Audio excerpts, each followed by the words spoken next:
আজ থেকে প্রায় 1450 বছর আগে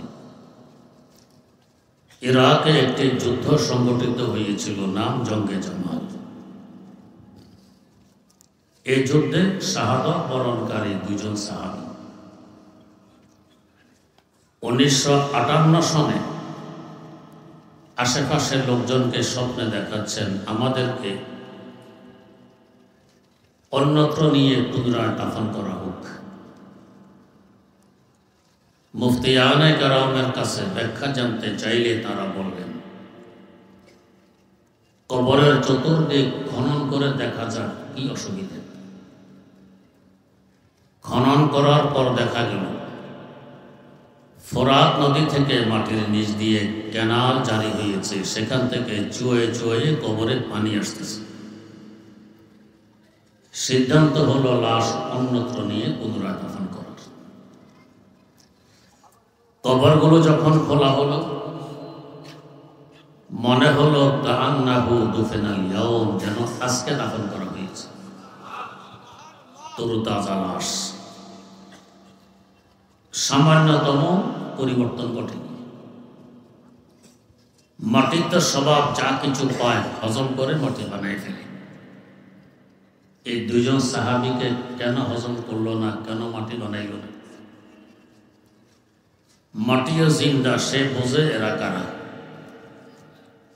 এক তো এরা সাহাবী রাসূল, দ্বিতীয়ত শহীদ। এদেরকে হজম করা তো পরের কথা, এদের হেফাজত করা এখন আমার দায়িত্ব। বোঝা গেছে মাটির রূহ আছে, সে জিন্দা, দেখে শুনে বুঝে। তেমনি ভাবে পানি,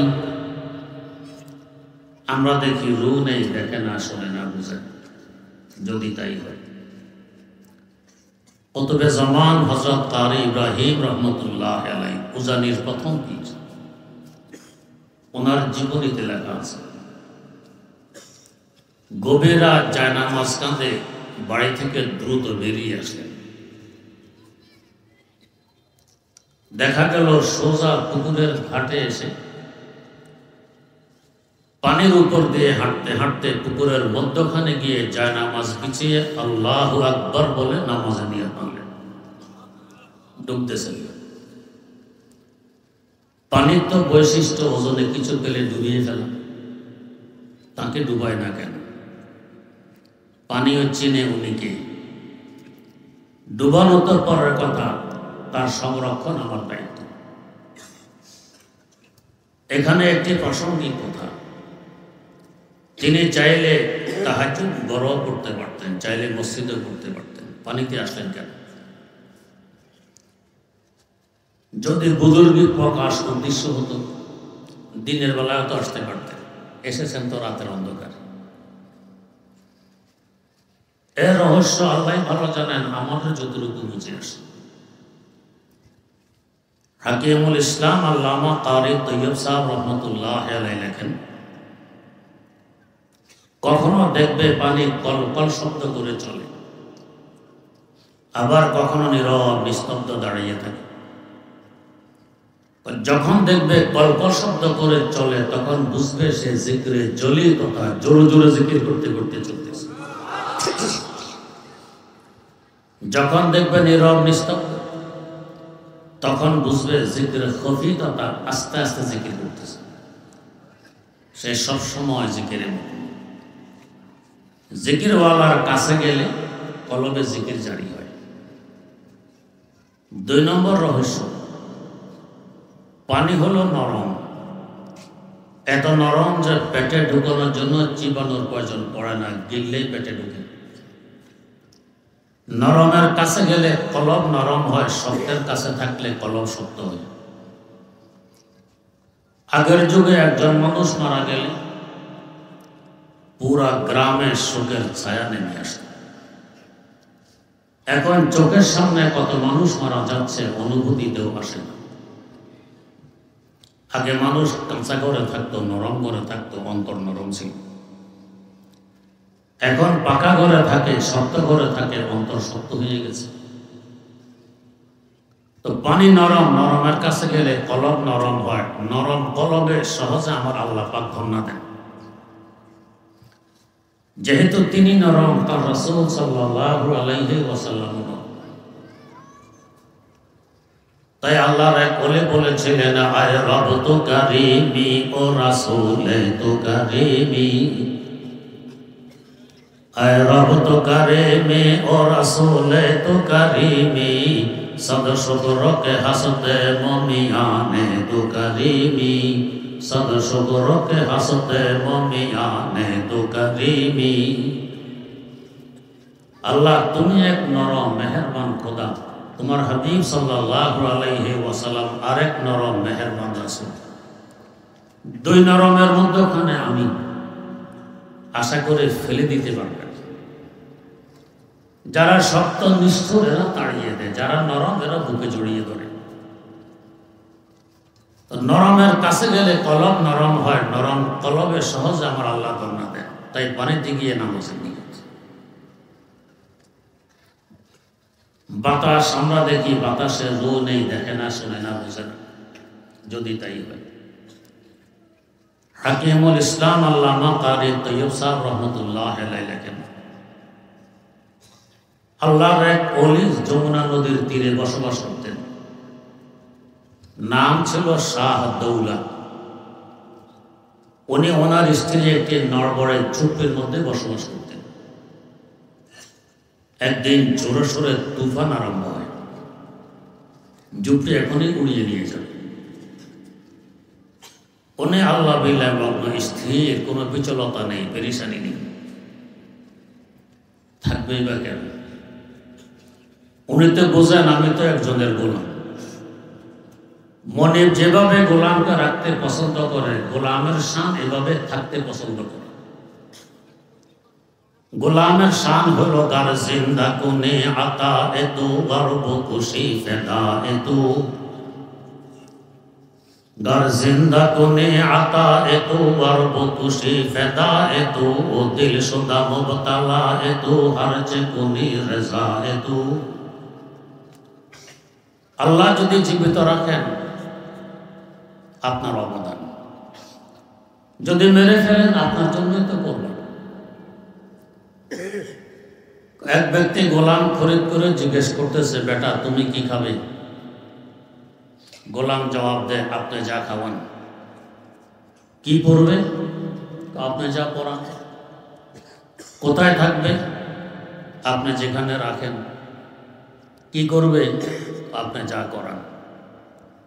বেটা তোমার নিজস্ব কোনো রায়, কোনো মতামত নেই? গোলাম জবাব দেয়, নিজস্ব রায় আর মতামত থাকলে গোলাম হলেন কিভাবে? অথচ ক্রয় সূত্রে গোলাম। আমরা তো সৃষ্টি সূত্রে আল্লাহ পাকের গোলাম। যেভাবে রাখেন এভাবে আমার থাকা লাগবে, নিজস্ব কোনো মতামত এখানে নেই। আমার শেখ ও মুর্শিদ শেখুল ইসলাম আল্লামা তাকি ওসমানী দামাত বারাকাতুহুর মুখে শুনেছি। হযরত মারুফ কারখী রাহিমাহুল্লাহ তাআলাকে জিজ্ঞেস করা হলো, কেমন আছেন? জবাব দিলেন, যার মত অনুযায়ী পুরা কায়নাত, গোটা সৃষ্টি জগৎ চলে, তার সুখ শান্তির কোনো ইয়ত্তা আছে? তাকে জিজ্ঞেস করতেছ কেমন আছেন? এত বড় কথা তো নবীদের পক্ষ বলা সম্ভব নয়। আপনার মত অনুযায়ী সৃষ্টি জগৎ চলে? কয় হ, এটা কি করে সম্ভব? বললেন যে আমি আমার মতকে আমার আল্লাহর মতের আনুগত্যশীল বানায় রেখে দিয়েছি। আমার আল্লাহর যে মত আমারও সে মত। আমার আল্লাহর মতেই তো সৃষ্টি জগৎ চলে, অতএব আমার মতেই চলে, সুখ শান্তির কোনো ইয়ত্তা নেই। তা হযরত শাহ দৌলা আল্লাহ বিল্লাহ লগ্ন, বাইরে তুফান নাকি এই নিয়ে কোনো চিন্তা ফিকির নেই। স্ত্রী বারবার এসে বিরক্ত করে, আরে মাথা গোজার ঠাই একটি মাত্র যুগ, বাতাসে ফেলে দিচ্ছে, আপনি চুপচাপ। তো কি করবো? বাঁশ বোঁস নিয়ে একটু ঠেকা টোকা দেন। স্ত্রীর যন্ত্রণায় বাঁশ নিয়ে বেরিয়ে যেদিক থেকে তুফান ঠেলতেছিল সেদিক থেকে বাঁশ লাগিয়ে উনিও ঠেলা আরম্ভ করছেন। তুফানও ঠেলে, উনিও ঠেলে। এই অবস্থা থেকে স্ত্রী বললেন, আরে আপনার বুদ্ধি শুদ্ধি কোথায় বিদায় নিয়ে গেছে? তো কি তুফানও ঠেলে, আপনিও ঠেলেন, চুপটি যদি আধা ঘন্টা পরে পড়তো, এখন তো আধা ঘন্টা আগেই পড়বে। তো কি করবো? উল্টা দিক থেকে বাঁশ লাগাই ঠেলুন। আল্লাহর ওলি শাহদাউল্লাহ জবাব দিলেন, আমি আমার আল্লাহর সাথে হাত ধরবো? আমার আল্লাহ যে দিকে, শাহদাউল্লাহ সেদিকে। বলতেছেন আর ঠেলতেছেন, আমার আল্লাহ যে দিকে, শাহদাউল্লাহ সেদিকে। তুফানও ঠেললো, উনিও ঠেললেন। আশেপাশের ঘর বাড়াই তো মেসমার হয়ে গেছে। শাহদাউল্লাহ নড়বড় চুপের কিছু ঘটল না। বোঝা গেছে বাতাসও বোঝে, এই ঝুপড়ি উড়িয়ে নেওয়া তো দূরের কথা, তার সংরক্ষণ আমার দায়িত্ব। বেশি দূরের কথা নয়, আমাদের বাড়ি কুমিল্লা জেলা লাকসাম থানা। লাকসাম শহরের একটু পূর্ব দিকে আমার খালুর বাড়ি। নাম ছিল জনাব মাওলানা আজিজুল্লাহ রহমতুল্লাহ। দেওবন্দ থেকে লেখাপড়া করে এসেছেন বাড়ি। এসে দেখতেছেন তার গ্রামে রূপবানের গান হবে। রূপবানের গান কি আমিও বুঝিনি। খালো নতুন নতুন লেখাপড়া করে এসেছেন দেওবন্দ থেকে। জুমার দিন মসজিদে ওয়াজ করলেন। এগুলো জায়েজ নেই, হারাম, করতে দেয়া যাবে না। কিছু লোকজন দাঁড়ায় গেল যে হুজুর আজকে মাগরিবের পরে শুরু হবে গান, আপনি আসবেন, আমরা আছি, প্যান্ডেল ভেঙে দেব, গান করতে দিব না। খালু তো বড় খুশি, লোকজন পাওয়া গেছে, গান আর হবে। বাড়ি ফেরার একটু পর এক লোক এসে বলতেছে, হুজুর যারা দাঁড়াইছিল প্যান্ডেল ভাঙার জন্য আপনাদেরকে চিনেন? আমি তো বহুদিন দেশের বাইরে, আমি তো চিনি না। এরাই তো গানের আয়োজক, এরা এখন মিটিং করেছে, আমি সে মিটিং থেকে উঠে এসেছি। সিদ্ধান্ত নিয়েছে মৌলবীকে আসতে দাও, হাত পা বেঁধে রেখে তার সামনে নারী দিয়ে গান বাদ্য করাবো, নারীকে নাচাবো, দেখে মৌলবীর শক্তি কি করবে। হুজুর আপনি গেলে আপনাকে বেইজ্জত করবে, আপনি যাবেন না। হুজুরের মনটা ভেঙে গেল। আসর পরে ঘরে এসে আমার খালাকে বললেন, আমাকে একটি মশারি দাও। মশারি নিয়ে আরেক ঘরে ঢুকলেন। বলে গেলেন, কেউ যদি আমার খোঁজে আসে বলবে যে আসর পর ঘর থেকে বেরিয়ে গেছেন, ঘরে আর আসেননি। এই ঘরে যে আছে এটা বলবেন। ওই ঘরে ঢুকে দুয়ার জানালা বন্ধ করে দিলেন। এরপর কি করেছেন খালু জানেন, খালুর আল্লাহ জানেন। মাগরিবের পর ওরা তো অপেক্ষা, মৌলবী আসবে, হাত পা বেঁধে রেখে নারী নাচাবে, গান গাওয়াবে। মৌলবী তো আসতেছে না। লোক পাঠাইলো যে মৌলবীকে ডেকে নিয়ে আসে। লোক বাড়ি এসে আমার খালাকে জিজ্ঞেস করে, হুজুর কই? হুজুর তো আসরের পর বেরিয়ে গেছেন ঘর থেকে, আত্মঘরে ঢুকে। কিছুক্ষণ অপেক্ষা করে যখন দেখে হুজুর নেই, তারা গান বাদ্য শুরু করে দেয়। মৌলবীর শক্তি কি করি। এর মধ্যে ঘূর্ণিঝড় আরম্ভ হয়। এমন ঘূর্ণিঝড় টিউবওয়েলকে মশায় ভেঙে উড়াই নিয়ে গেছে। মানুষের ঘরের চালের টিন যে উপরে উড়েছে, বিদ্যুৎ যখন চমকে তখন 15 কিলোমিটার দূর থেকে দেখা গেছে টিন আকাশে উঠতেছে। হালের বলদ নিয়ে পার্শ্ববর্তী গ্রামের তাল গাছের আগায় তুলেছে। কবিতাও চেপেছিল, জব্বর মিয়ার হালের বলদ তাল গাছের আগায়। কেমন ঘূর্ণিঝড়, মেসমার হয়ে গেল পুরো এলাকা। পরের দিন আমার বড় ভাই দেখতে গেলেন, খালুর কি অবস্থা, খালার কি অবস্থা। ভাই বলেন, ওখানে গিয়ে দেখি সব সমান, ঘর বাড়ি কিছু নেই, মধ্যখানে একটি বাড়ি দেখা যায়। আল্লাহ জানে খালু খালার কি অবস্থা। ওই বাড়িতে উঠে গিয়ে দেখি এটাই আমার খালুর বাড়ি। আশেপাশে কয়েক মাইল ব্যাপী কিয়ামত বর্পা হয়ে গেছে। এই বাড়ির একটা কলা গাছ এবং অথচ এইটা মধ্যখানে। বোঝা গেছে বাতাসও দেখে শুনে বোঝে যে এই বাড়িটা উড়ানো যাবে না, রু আছে, বাতাসও চিনবে। তেমনি ভাবে আগুন, আগুনের রু নেই, দেখে না, শুনে না, বোঝে না।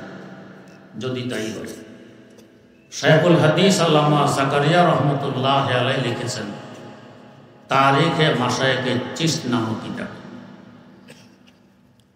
হযরত মুঈনুদ্দিন আজমিরি রহমতুল্লাহ আলাইহির পীর খাজা ওসমান হারুনি রহমতুল্লাহ কোথাও যাচ্ছেন, ওয়াজ নসিহত করবেন, পথিমধ্যে দেখতেছেন কিছু লোকজন আগুন জ্বালাইয়ে আগুনের পূজা করতেছে। কেউ রুকু করে, কেউ সিজদা করে, কেউ তওয়াফ করে। বুঝাইলেন, ভাইয়েরা, আগুন উপাস্য না উপাস্য আগুনের সৃষ্টিকর্তা। এরা বলছে আমাদের বাপদাদা 14 গোষ্ঠী আগুনের পূজা করে আসছে, তোমার একার কথা আমরা ছেড়ে দিব? তার মানে বহু বছর যাবৎ আগুনের পূজা করতেছ, যুগ যুগ থেকে। তাহলে এতদিনে তো আগুন তোমাদের উপর সদয় হয়ে যাওয়ার কথা।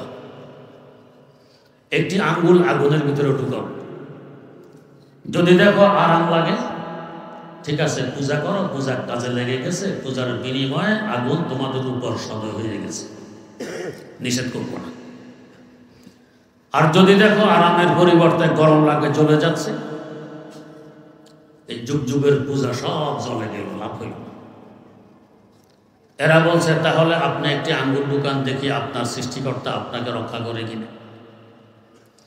আল্লাহর ওলি বললেন, আঙ্গুল ঢুকাবো না নিজেই ঢুকে বলবো?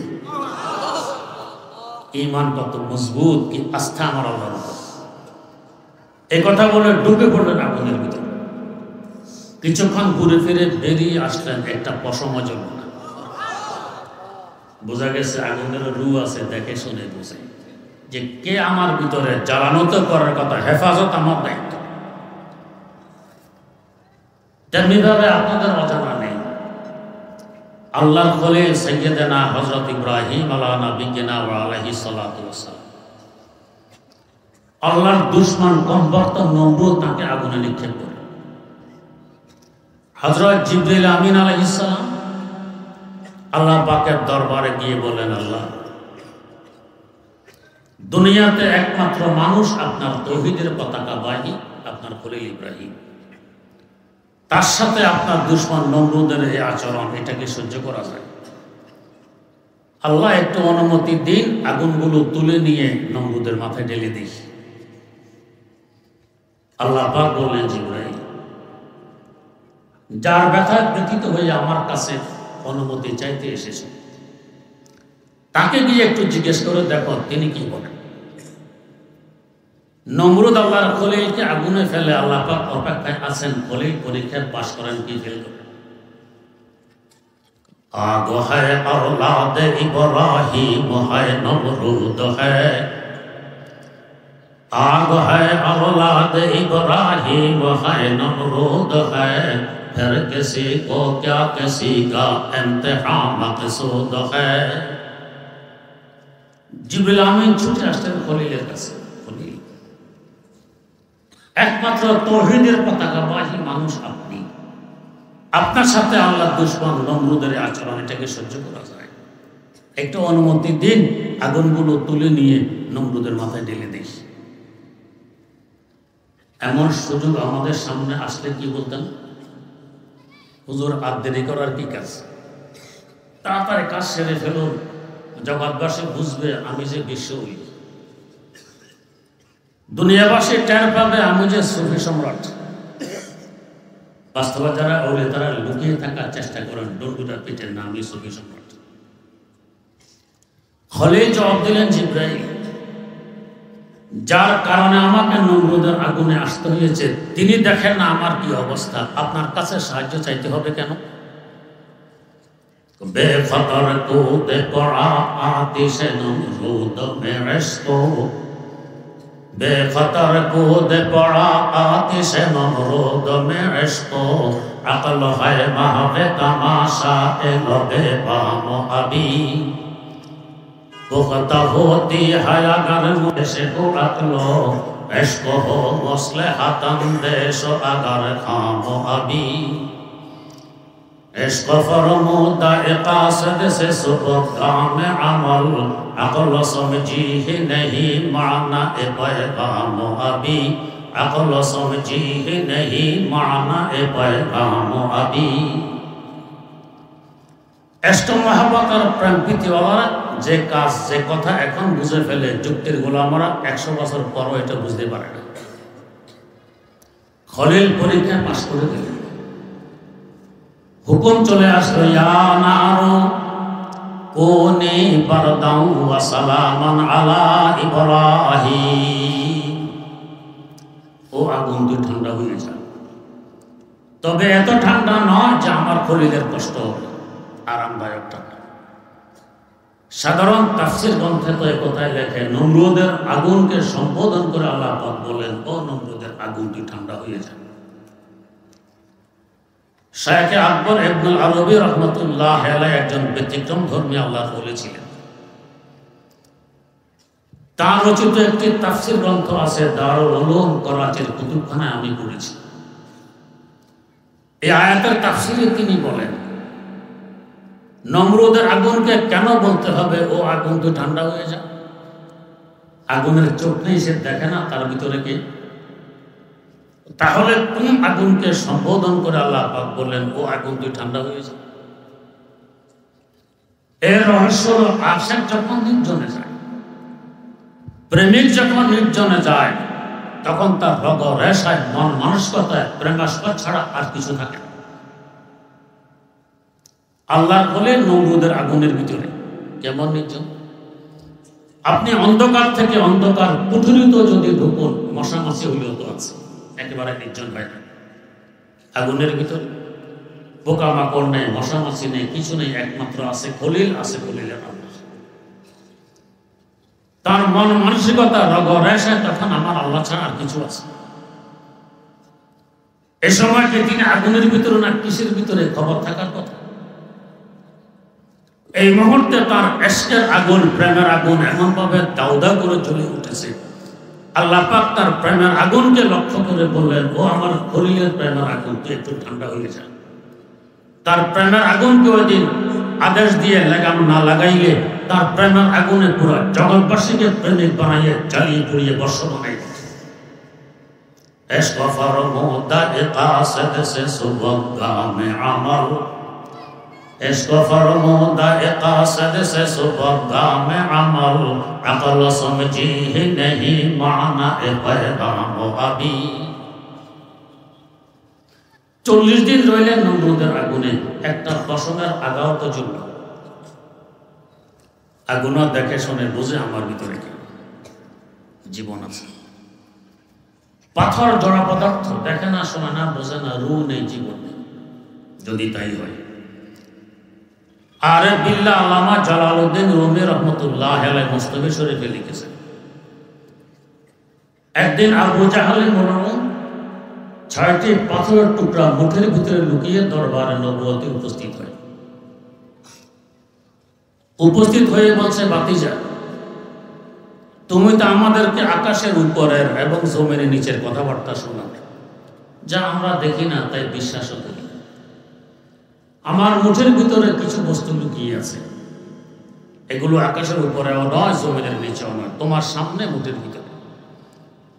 যদি বলতে পারো এগুলো কি, বুঝবো তুমি সত্য। गुफ्ते चूखाही बगोयम कांच हास्त या बगोयम आके मारक की मुरास्त। नबी करीम सल्लल्लाहु अलैहि वसल्लम বলেন, চাচা আমি যদি বলতে পারি আপনার মুঠের ভিতরে কি লুকিয়ে আছে, বুঝবেন আমি সত্য নই। আপনার মুঠের ভিতরে লুকায়িত বস্তুগুলো যদি সাক্ষী দিয়ে দেয় যে আমি সত্য নবী, তাহলে गुफ्तगू जाली दुगम नादर दरास्त, गुफ्ते आरे हक आजा कादर दरास्त। আবু জাহল বলছে, ভাতিজা বলো কি, তোমার তো বাকশক্তি আছে, কথা বলতে পারো। আমার মুঠের ভিতরে এমন কিছু বস্তু লুকিয়ে আছে, এগুলোর বাকশক্তি নেই, কথা বলতে পারে। আবু জাহল এই কথা বুঝতে সক্ষম হলো না।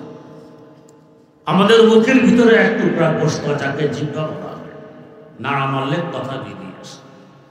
যে আল্লাহ গোশতের টুকরা কথা বলার শক্তি দিতে পারেন, এই আল্লাহ পাথরের টুকরা কথা বলার শক্তি দিতে পারেন না। এর মধ্যে মুঠের ভিতরে পাথরগুলো নড়াচড়া আরম্ভ করে দিয়েছে, পাশাপাশি কথাও শুরু করে দিয়েছে। কি কথা? ও আবু জাহল, তোর মতো মুশরিকের মুঠের ভিতরে আমরা 6টি পাথরের টুকরা লুকিয়ে আছি। গুফতে শশফারা হাজার দর দস্তে তুস্তে বিষ্ণু আজহার যেতু তাসবিহ দুরুস। তোর ভাতিজা সত্য নবী কি অসত্য নবী সাক্ষী শুনবি? যদি শুনতে চাস তো শুনে নে, লা ইলাহা গুফত ইল্লাল্লাহ গুফত গাওহার এ আহমদ রাসূলুল্লাহ সুফ। আমরা সাক্ষ্য দিচ্ছি একমাত্র উপাস্য আল্লাহ রাব্বুল আলামিন। তোর ভাতিজা মুহাম্মদ সাল্লাল্লাহু আলাইহি ওয়াসাল্লাম আমাদের আল্লাহর পাঠানো সত্য রাসূল, সাক্ষী দিই। যদি পাথর মুর্দা হতো, রু না থাকতো, নড়াচড়া করলো কিভাবে, কথা শুনলো কিভাবে, কথা বললো কিভাবে? যেভাবে প্রত্যেকটি মাখলুকের রু আছে, গোটা কায়নাত আর সৃষ্টি জগতের রু আছে। সৃষ্টি জগতের রু কি? আমার আল্লাহ বলেন, ওয়া কাযালিকা আওহাইনা ইলাইকা রূহাম মিন আমরিনা। ও নবী, ওহীর মাধ্যমে আপনার কাছে আমি রূহ পাঠিয়ে দিয়েছি। আমরা দেখি ওহীর মাধ্যমে পাঠিয়েছেন কোরআনে কারীম। আল্লাহ পাক বলেন পাঠিয়েছি রূহ। এই আয়াতের তাফসীরে হাকিমুল ইসলাম আল্লামা কারি তৈয়ব সাহেব রহমতুল্লাহ আলাইহি লেখেন, এখানে রূহ মানে কোরআনে কারীম, কোরআনের বিদ্যা, গোটা সৃষ্টি জগতের। এই মানুষগুলো রুহের সেবা করে। কেউ আছে দেহের সেবক, কেউ আছে রুহের সেবক। যেমন কৃষক চাষাবাদ করে, দেহের খোরাকের ব্যবস্থা করে, কৃষক দেহের সেবক। ইঞ্জিনিয়ার বিল্ডিং বানায়, দেহ আরামে ঘুমাইতে পারে, এরা দেহের সেবক। ডাক্তার চিকিৎসা করে, দেহ আরোগ্য লাভ করে, ডাক্তার দেহের সেবক। আলিম সমাজ কোরআন পড়ে পড়াইয়ে রুহের সেবা করে, এরা রুহের সেবক। দেহের তুলনায় রুহের মূল্য যে পরিমাণ বেশি, দেহের সেবকের তুলনায় রুহের সেবকের মূল্য এই পরিমাণ বেশি। তাই তো নবী করিম সাল্লাল্লাহু আলাইহি ওয়াসাল্লাম বলে গেছেন, খায়রুকুম মান তাআল্লামাল কুরআন ওয়া আল্লাম। তোমাদের মধ্যে সর্বশ্রেষ্ঠ, সবচেয়ে দামি ওই ব্যক্তি যে আল্লাহ কালাম শিখে এবং শিখায়। কেন? সে তো রুহের সেবা করে। রুহ যতক্ষণ দেহে আছে, দেহ ততক্ষণ জিন্দা আছে। রুহ মারা গেলে দেহকে বলা হয় লাশ, মানে লাশাই। বস্তুয়ে নয়, মূল্যহীন। এখন পছন্দ করবে, পরিবেশ দূষিত করবে, আবহাওয়া নষ্ট করবে। কোরআন যতদিন জগতে আছে, জগৎ ততদিন জিন্দা আছে। কোরআন বিদায় নিবে, জগৎ মুর্দা, কিয়ামত কায়েম। কিয়ামতকে ঠেকায় রাখছে কারা? আলেম সমাজ রুহের সেবা করে। কেউ হয়তো মন ভাঙবেন, আমরা কোরআন পড়তে পারি না, পারলেও বিশুদ্ধভাবে পারি না, রুহের সেবা করব কিভাবে? বঞ্চিত হয়ে গেল না। ডাক্তার রোগীর চিকিৎসা করে, সে প্রত্যক্ষ রোগীর সেবক। ডাক্তারের 2-4 জন সহযোগী থাকে, ওষুধপত্র এগিয়ে দেয়, মেশিন এগিয়ে দেয়, কাগজ কলম এগিয়ে দেয়, এরাও তো রোগীর সেবক, হোক না পরোক্ষভাবে। আলেম সমাজ সরাসরি কোরআন পড়ে পড়ায় রুহের সেবা করে, এরা প্রত্যক্ষ রুহের সেবক। আমরা যদি তার সহযোগী হতে পারি, রুহের সেবার কেন্দ্র মাদ্রাসার সহযোগী হতে পারে, আমরা তো রুহের সেবক হতে পারি। হই না পরোক্ষভাবে, আমরা রুহের সেবক। আল্লাহ রাব্বুল আলামিন আমাদের সকলকে রুহের সেবক হওয়ার তৌফিক দান করুন। সুবহানাল্লাহি ওয়া বিহামদিহি, সুবহানাকাল্লাহুম্মা ওয়া বিহামদিক, আশহাদু আল্লা ইলাহা ইল্লা আনতা, আস্তাগফিরুকা ওয়া আতুবু।